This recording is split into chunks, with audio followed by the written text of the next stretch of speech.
Hey, what is up, my guys? Welcome to my very first video on my channel. Here's an extra hello to anyone that found me through my TikTok, and then here's an extra special hello to anyone that stumbled across this video while browsing YouTube and decided to give it a shot. I love you all, and I appreciate you for watching. Before we get into the good stuff, let me introduce myself a bit. My name is 404 Creep, but you can call me Creep or just see if calling someone Creep weirds you out. I'm a collage artist who mostly makes digital collages, but I do crank out some analog art from time to time. I'll have my social media shown at the end of this video if you're interested in seeing some more of my work. With all of that out of the way, let's get to the stuff you came for. I've been lucky enough to have only had to work a few different jobs since I joined the workforce. Really, I've been at my current job for most of my adult life, and I really like it despite its flaws. Though trust me, I do have some stories I'll be sharing about this job later. My first job, however, was a hellscape. Why, you ask? I was a housekeeper. I think most people recognize that working in a hotel as a housekeeper is a bit more than getting people towels, but there's always going to be a handful of people that don't fully grasp how horrific a job like this can be. When I tell you I have seen some things, I mean it. Today I'm going to be sharing 5 horror stories about my time working in a hotel. This first story will be about a woman I will lovingly call Cheapskate. Cheapskate was a regular of ours and would come to stay at our hotel every couple of months. By the time I started at this hotel, it was standard for the front desk to alert the head of housekeeping that Cheapskate had checked in. Why, you ask?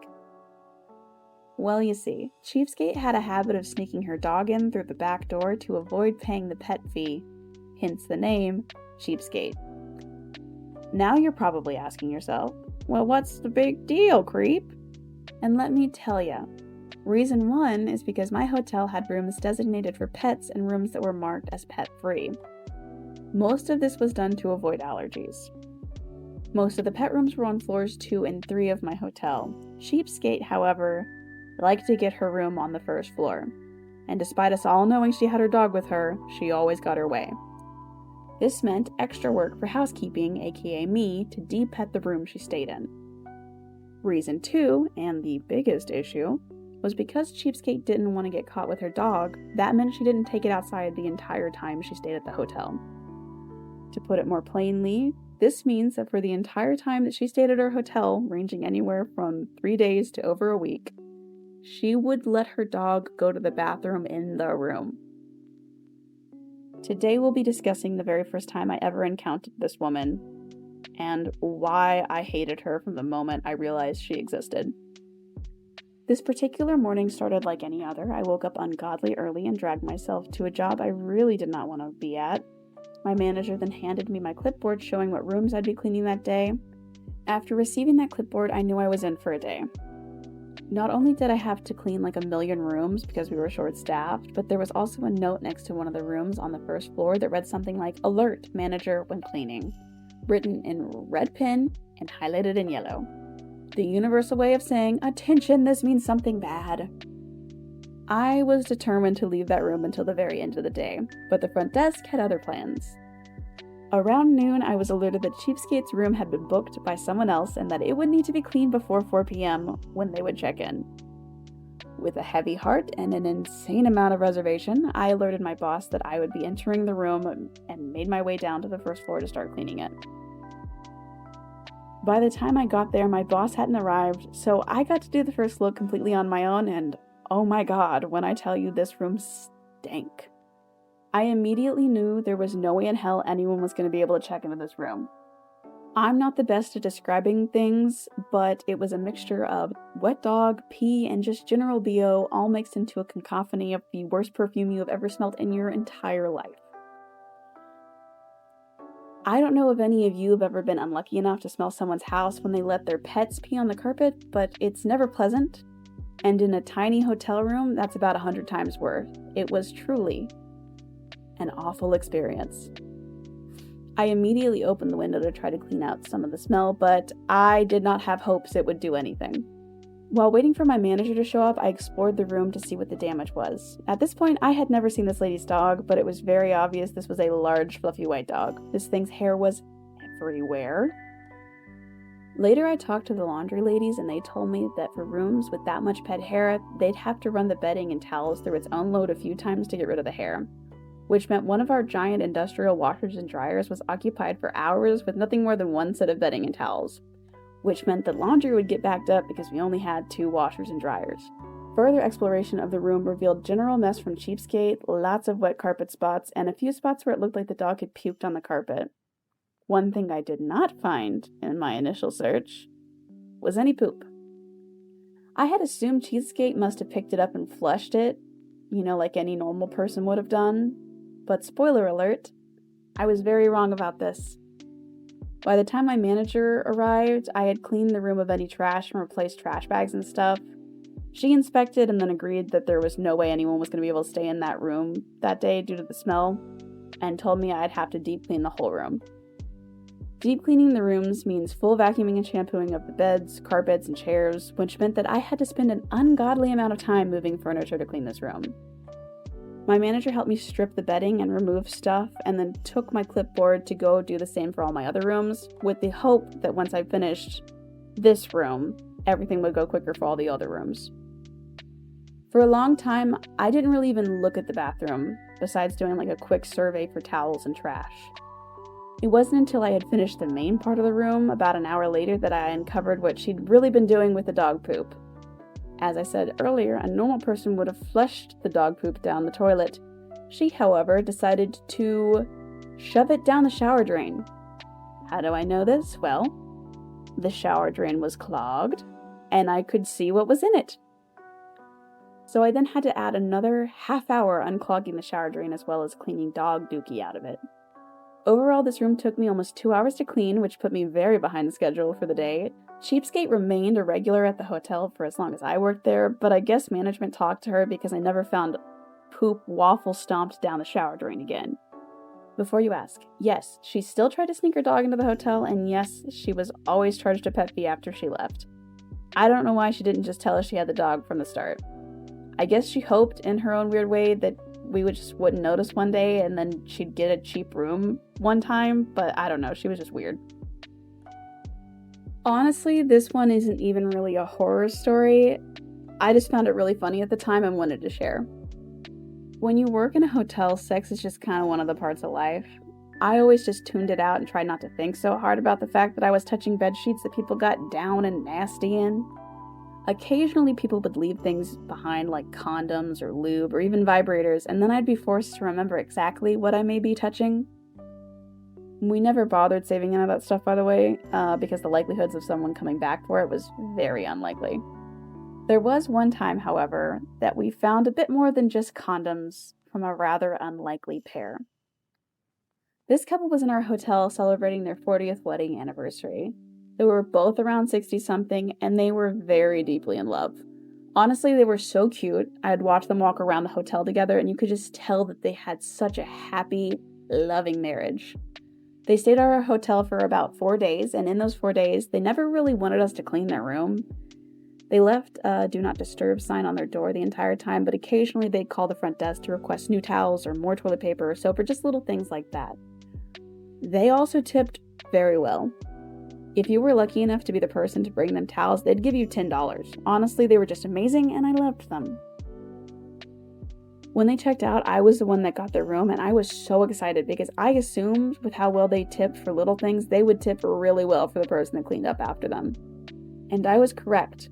They left $50, which was the biggest tip I ever got from working at this hotel. Honestly, their room wasn't even dirty. They stripped the bed for me, gathered all of their towels, and I didn't even find like a single piece of trash in that entire room. Honestly, I feel like they took the trash with them. What I did find, however, while searching the drawers, was sex toys. Lots and lots of sex toys. And I'm not talking about vibrators. They had whips, and chains, and ball gags, and a bunch of leather. Drawers full of stuff, dude. I radioed to my boss to ask what she wanted me to do with all of this, and she told me just to trash it. A couple of my curious nearby coworkers came down to the room to see, and we all had a bit of a chuckle about it, but then I just ended up tossing it and cleaned the room as normal. As far as I know, they never called back to check on their stuff. Honestly, I hope they're still happy and doing kinky weird stuff together. Best to them. I can't talk about hotel horror stories without mentioning a few creeps. I think anyone with a brain would assume that as a housekeeper, you have a few weirdos that have some type of weird porn fantasy in their head when they check in. Thankfully, I'm not super hot, so I only had a few weirdos during my time as a housekeeper, but some of my more attractive coworkers had some really bad experiences with gross dudes trying to pull some weird stuff. I won't be sharing any of those experiences because they're not mine to tell, but rather I'll be sharing the worst one I ever had to deal with. This story is about a guy that stayed in our hotel for about 3 solid weeks. The first week, he was honestly pretty normal. We didn't have any issues with him. During the second week, however, he started to request to be in the room with the housekeepers as they cleaned. This wasn't something that was an immediate red flag because we had people that requested to do this all the time because they just like to keep an eye on their stuff and they wanted to make sure that a housekeeper didn't steal it. It was a standard thing, but it was always awkward to have someone just standing there watching you. About halfway through the first week, however, we realized that he was going to be a bit of an issue because a housekeeper reported that he was asking her weird questions and continuously tried to get really close to her and rub against her. So after that, all the housekeepers kind of decided to stick together and just always make sure there were 2 or more girls in the room at the same time just to keep their eyes on him. On the day I was tasked to clean his room during week 3 of his stay, we were unfortunately very understaffed. There were only a few housekeepers, the head of housekeeping was out, and all of us had about 22 plus rooms to clean that day with 0 chance of any rollovers. The front desk was also understaffed, which did not help this because that meant there was no one extra to help me kind of watch him. I honestly thought I was going to have to clean this dude's room by myself. And he was weird the entire day. From the moment I rolled my cart onto the floor at around 9:30 a.m., he was hovering around asking if I was the one that would be cleaning his room and then when I would be cleaning it. There was even a few times when I was in an empty room cleaning, I'd look up and just see him standing in the doorway watching me. And honestly, it just really freaked me out. Really bad. Thankfully, my amazing coworker, who we will call Jason, was on the same floor as me. Jason was the only male housekeeper we had, and he was genuinely just such a good dude. I don't know anyone that hated Jason. When Jason saw how unbelievably weird this dude was being, he made it his job to come over every hour to help me make a bed or just to check to make sure nothing had happened to me. He very explicitly stated that when I was going to clean the creeps room, I had to come get him so we could do it together. Around 2 p.m., I finally decided it was time to clean the creeps room, so I went and got Jason. And Jason honestly turned this horrifying experience into something hilarious. He always made sure that he was the one closest to the creep, and he even put on a show. There was lots of bending over and wiggling his butt in the guy's direction, lots of coy peeking over his shoulder and smiling. Honestly, I feel like he was making the creep uncomfortable. In general, there was not a single time in that room that I felt unsafe because I knew Jason had my back. The creep was pretty huffy the entire time we cleaned, and he did continue to hover around my cart after we finished with his room, but thankfully Jason kept checking on me until he clocked out around 8 p.m. that night. Some people are weird, but he was by far the scariest I've ever had to deal with. I hope Jason is having a good life because, honestly, I owe him so much for that.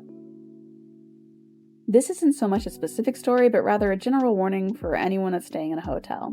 As someone who's worked in a hotel and as someone that's grown up in a family of people that have worked in hotels, I just want to say that at any given moment in a hotel, or at least the cheaper ones, there is an active case of bed bugs that is being treated. Hotels have a lot of travelers come through its door, which means sometimes they bring their creepy crawler friends with them, and not just bed bugs. Ants, fleas, cockroaches, mice, people bring all kinds of tiny friends with them on their stays. In my hotel, we had different ways of dealing with each issue. For bed bugs and fleas, all the linens and towels were bagged tightly and vacuum sealed for a week to kill anything, and then they were dried a few times in our big dryer to kill anything that managed to survive after the vacuum seal. Any tissues, toilet paper, books, or other paper materials were trashed. Once everything had been taken out of the rooms, you vacuumed and then dusted the room and all the nooks and crannies with diatomaceous earth. Then the room was sealed for a few days and it would be vacuumed again and checked for any bugs, and then opened up to the public once more. The big issue for the bedbug rooms was that once you were tainted by bedbugs, all you could do for the rest of the day were things like vacuuming halls and taking out trash, and just general other small tasks, mainly because they just didn't want you to spread bedbugs to any other rooms if you had any hanging on your clothing. For cockroaches, we sealed and bombed the rooms with some fumes for a day or two. For everything else, we usually just deep cleaned and laid out traps and prayed that nothing showed up while guests were in there. So yeah, if you stay at a hotel, just make sure that you're really checking all the nooks and crannies for any little friends that might be there. This one is by far the event that haunts me the most when I think back to my time working in this hotel. This was another day of being understaffed. I'm sure you're sensing a pattern by now. And I was so annoyed with how much nasty stuff I'd had to clean so far that day. This was a day full of beer cans, clogged toilets, and condoms tucked into bed sheets. I could not catch a break this day. The first thing I noticed when I entered this room was that someone had gathered all the bed sheets and shaped them to look like a body, with a phone cord wrapped around the neck. For a second when I first saw it, I did pause and freak out for a minute, because if there was going to be a day I was going to find a dead body in one of these rooms, this was going to be the day. I gave a little poke, and then figured it was too soft to be a body, so I started unwrapping it. While I was unwrapping it, I did notice a few red stains, but I just kind of assumed they were food spillage of some kind, because we get that a lot in the hotels, and then I just continued to unwrap it and set it off to the side for laundry. I then cleaned the main room and noticed a few little spots of red on the wall, but I figured it was just sauce or something, like a kid wiped things on the wall. That happens all the time. When I got to the bathroom, however, I realized exactly what the spots were. The person who was staying in this hotel room was very obviously someone who had a uterus, and I know this because the room was full of used tampons, and the bathroom was covered in blood. There was blood smeared on the shower doors, the toilet, the mirror, the floor. Honestly, it felt like they used their dirty tampons to paint on every surface they could in this bathroom.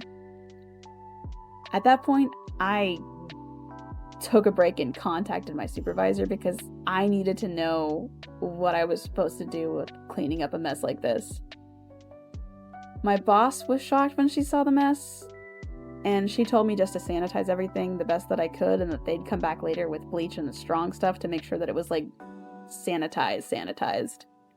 After finding the bloody bathroom, I found several other spots in the main room that were covered with period blood, so I just cleaned those as best I could and left it for my boss to do the rest. It was by far the worst room I ever had to clean, and I was disgusted the entire time. But yeah, I don't know what was wrong with that lady, but she was crazy. Something was wrong with her because, oh my god. Those are some of my horror stories from my time working in a hotel. I honestly have a lot more, so I'll probably make a part 2. So if you're interested, make sure you subscribe and click the bell so you can get notifications whenever I post.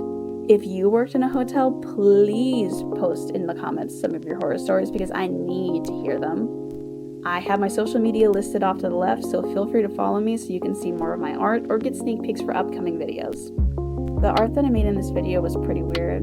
I've been trying to push myself to make things different from my average collage work and use images that I've had saved forever that I've just never used. In the future, I'll probably go back to making pretty things, so if you want to see more of my work, just follow me on social media. I promise that I make genuinely pretty art. I promise. Just go look at it. But anyway, thank you guys for watching, and I hope to see you in the next video.